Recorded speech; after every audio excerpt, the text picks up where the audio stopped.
tiyang gesang wonten ing alam padang menika wonten ingkang nitahaken.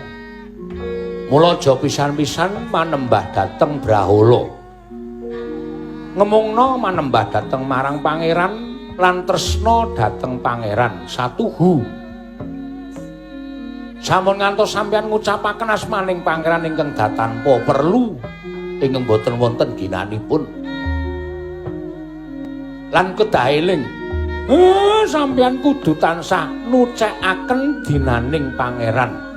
Ugi pakartining tiyang gesang wonten ing alam padang menika nek purun ngurmati dhateng bapa biyung, aja gawe raja pati, aja laku jina, aja nyenyolong, aja goroh, aja milik perkara zina, aja milik darbe ing liyan.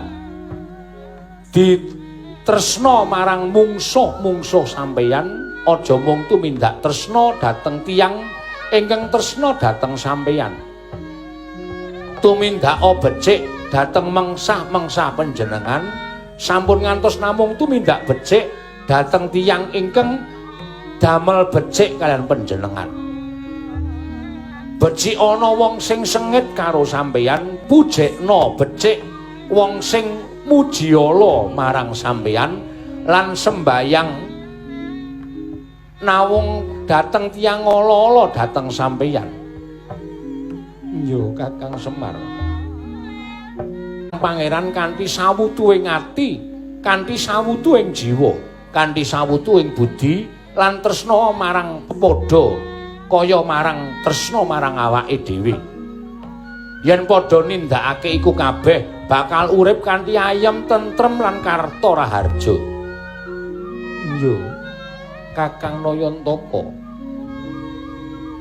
Eling bilih gesang wonten ing Madyapada menika wonten ingkang nitahaken inggih menika ingkang maha kawasa. Sedaya ingkang linampan wonten ing jagat menika ugi purbaning Hyang Mahanasa. Ala becik bener luput niku wis dadi kodrating sing gawe urip. Mboten wonten menungsa sing sampurna.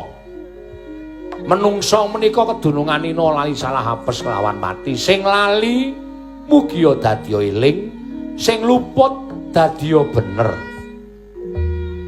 Mboten wonten jagat menika ingkang gadahi wajib ngemutaken, mboten wonten sami ning tiyang ingkang gadahi kewajiban ngelingake kejawi amung dhateng panguwasaning Gusti.